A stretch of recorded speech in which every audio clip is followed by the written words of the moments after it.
Bom dia, meus queridos irmãos e irmãs. Hoje vamos continuar com a segunda parte do nosso estudo sobre a verdadeira história de Jesus de Nazaré. Eu sou e o nome relacionado Jeová são nomes de Deus que inferem uma autoexistência absoluta e atemporal. Embora seja impossível traduzir com precisão, Jeová transmite os significados de o eterno, aquele que sempre existe ou aquele que era, é e sempre será. Essas distinções só podem se aplicar a Deus, cuja existência é eterna e perpétua. Em Isaías 42:8, esse mesmo ser diz: Eu sou o Senhor, este é o meu nome, a minha glória, pois não a darei a outrem, nem o meu louvor às imagens de escultura. Alguns capítulos depois ele diz: Assim diz o Senhor, o Rei de Israel e seu Redentor, o Senhor dos Exércitos. Eu sou o primeiro e eu sou o último. Além de mim não há Deus. Para os judeus, não havia dúvidas sobre quem Jesus afirmava ser. Ele disse que era aquele que a nação de Israel entendia ser o único Deus verdadeiro. Ao reivindicar o nome Eu Sou, Jesus estava dizendo que era o Deus que os hebreus conheciam como Jeová. Esse nome era considerado tão sagrado que um judeu devoto não o pronunciaria. Era um nome especial para Deus, que só pode se referir ao único Deus verdadeiro. Jesus disse de si mesmo: Eu sou o bom pastor. Davi, no primeiro versículo do famoso Salmo 23, declarou: O Senhor é o meu pastor. Jesus afirmou ser o juiz de todos os homens e nações. Contudo, Joel 3:12 diz que o Senhor se assentará para julgar todas as nações. Jesus disse: Eu sou a luz do mundo. Isaías 60:19 diz: O Senhor será para ti uma luz eterna, e o teu Deus a tua glória. Davi também diz no Salmo 27:1: O Senhor é a minha luz. Jesus pediu em oração que o Pai compartilhasse a sua glória eterna. Pai, glorifica-me junto de ti, com a glória que eu tinha contigo antes que o mundo existisse.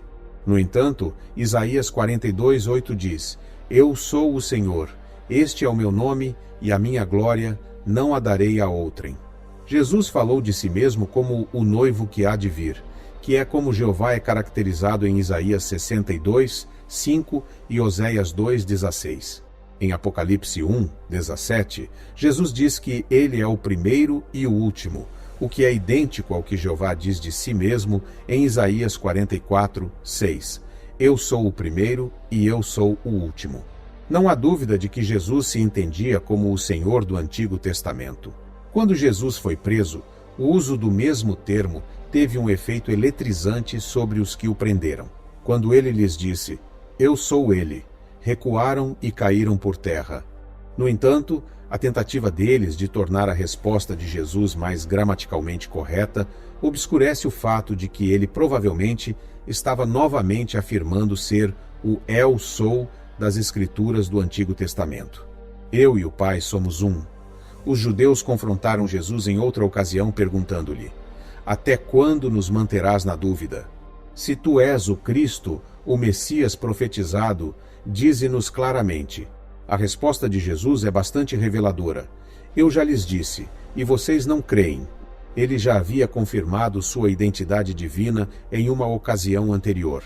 Jesus acrescenta: As obras que eu faço em nome de meu Pai dão testemunho de mim. As obras que ele realizou foram milagres que somente Deus poderia fazer. Eles não podiam refutar as obras milagrosas que Jesus realizou. Ele fez outra declaração que os enfureceu: Eu e o Pai somos um. Ou seja, o Pai e Jesus eram ambos divinos. Novamente, não havia como confundir a intenção do que ele disse, porque então os judeus pegaram pedras novamente para apedrejá-lo. Jesus respondeu: Mostrei-vos muitas boas obras da parte de meu Pai. Por qual delas me apedrejais? Os judeus responderam: Não te apedrejamos por nenhuma boa obra, mas por blasfêmia, porque tu, sendo homem, te fazes Deus. Os judeus entenderam perfeitamente o que Jesus queria dizer.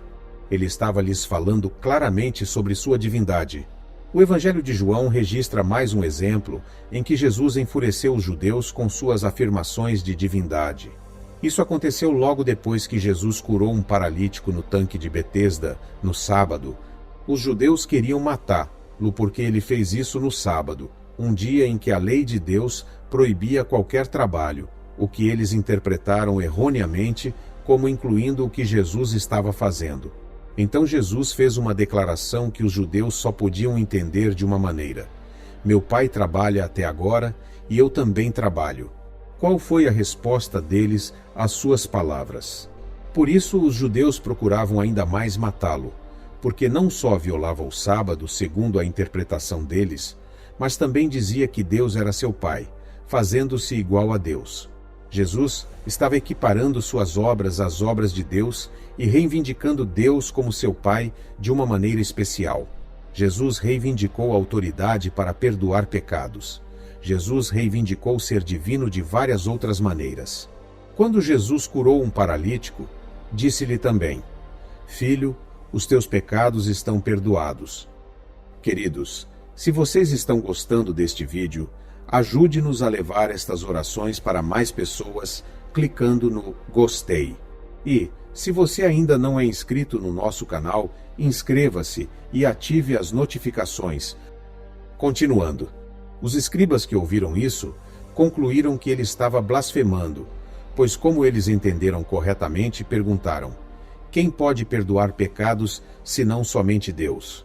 Respondendo aos escribas, Jesus disse: por que vocês fazem tais perguntas em seus corações? Mas, para que vocês saibam que o Filho do Homem tem autoridade na terra para perdoar pecados, disse ele ao paralítico: eu lhe digo, levante-se, pegue a sua maca e vá para casa. Versículos 8 até 11. Os escribas sabiam que Jesus estava reivindicando uma autoridade que pertencia somente a Deus. Mais uma vez, o Senhor é aquele retratado no Antigo Testamento que perdoa pecados. Cristo reivindicou o poder de ressuscitar os mortos. Jesus reivindicou ainda outro poder que somente Deus possuía, o de ressuscitar e julgar os mortos. Observe suas declarações em João 5, 25 a 29. Em verdade vos digo que vem a hora, e já chegou, em que os mortos ouvirão a voz do Filho de Deus, e os que a ouvirem viverão. Todos os que estão nos túmulos ouvirão a sua voz e sairão. Os que fizeram o bem ressuscitarão para a vida, e os que fizeram o mal ressuscitarão para a condenação. Não havia dúvidas sobre o que ele queria dizer. Ele acrescentou no versículo 21, porque, assim como o Pai ressuscita os mortos e lhes dá vida, assim também o Filho dá vida a quem ele quer. Quando Jesus ressuscitou Lázaro dentre os mortos, disse à irmã de Lázaro, Marta: eu sou a ressurreição e a vida. Compare isso com Samuel 2:6, que nos diz que o Senhor mata e dá vida, faz descer à sepultura e faz subir. Jesus aceitou honra e adoração. Jesus demonstrou sua divindade de outra maneira quando disse: todos devem honrar o Filho, assim como honram o Pai. Repetidamente, Jesus disse a seus discípulos para crerem nele como creriam em Deus. Não se turbe o vosso coração. Credes em Deus, crede também em mim. Jesus recebeu adoração em muitas ocasiões sem proibir tais atos. Um leproso o adorou. Um governante o adorou, suplicando que ressuscitasse sua filha dos mortos. Quando Jesus acalmou a tempestade, os que estavam no barco o adoraram como Filho de Deus. Uma mulher cananeia o adorou. Quando Jesus encontrou as mulheres que vieram ao seu túmulo após a ressurreição, elas o adoraram, assim como seus apóstolos. O gadareno, endemoninhado, ao ver Jesus de longe, correu e o adorou. O cego que Jesus curou em João 9 o adorou, versículo 38. O primeiro e o segundo dos 10 mandamentos proíbem a adoração de qualquer pessoa ou coisa que não seja Deus. Êxodo 20, 2 a 5. Barnabé e Paulo ficaram muito perturbados quando o povo de Listra tentou adorá-los após a cura de um homem paralítico. Em Apocalipse 22, 8 e 9, quando o apóstolo João se prostrou para adorar o anjo recusou a adoração, dizendo: não faça isso, adore a Deus. Apocalipse 22, 8 e 9. No entanto, Jesus aceitou a adoração e não repreendeu aqueles que escolheram se ajoelhar diante dele e adorá-lo. A instrução de Jesus para orar em seu nome. Jesus não apenas diz aos seus seguidores para crerem nele, mas também que, quando oramos ao Pai, devemos orar em nome de Cristo. E tudo o que pedirdes em meu nome, eu o farei, para que o Pai seja glorificado no Filho. Jesus deixou claro que o acesso ao Pai é por meio dele, dizendo-nos que ninguém vem ao Pai senão por mim. O apóstolo Paulo declara sobre Jesus: por isso, Deus o exaltou soberanamente e lhe deu o nome que está acima de todo nome, para que ao nome de Jesus se dobre todo o joelho, nos céus, na terra e debaixo da terra, e para que todos se ajoelhem diante dele. Toda língua deve confessar que Jesus Cristo é o Senhor, para a glória de Deus Pai. Paulo está nos dizendo que o próprio Deus Pai está confirmando o fato de que Jesus é Deus, exaltando o seu nome ao nível daquele por meio de quem fazemos nossos pedidos e daquele diante de quem nos curvamos. Jesus também nos assegura que ele será aquele que dará a resposta às nossas orações. De muitas maneiras, Jesus se revelou como o Deus do Antigo Testamento. Os judeus ouviram fazer muitas coisas que somente Deus faria ou poderia fazer. Eles o ouviram dizer coisas sobre si mesmo que só poderiam se aplicar a Deus.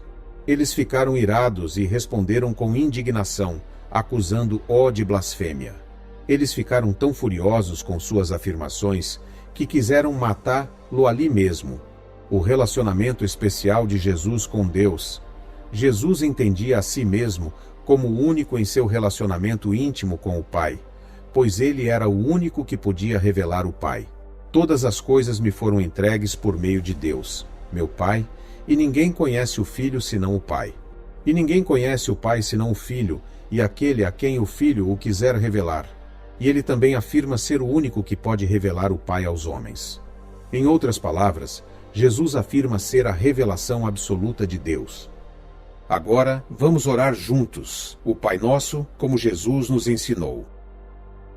Pai nosso no céu, teu nome seja mantido santo. Venha teu reino, tua vontade seja feita na terra como no céu. Dá-nos o alimento necessário para hoje. Perdoa-nos pelo que fizemos de errado, como perdoamos a quem nos fez coisas erradas. E não nos conduza à provação severa, e mantém-nos a salvo do maligno, porque o reino, o poder e a glória são teus para sempre. Senhor, peço agora que abençoe os lares e as famílias de todos que acompanharam esta oração. Que todos sejam contemplados com fé, amor, saúde, felicidade, paz, segurança, prosperidade e integridade. Amém.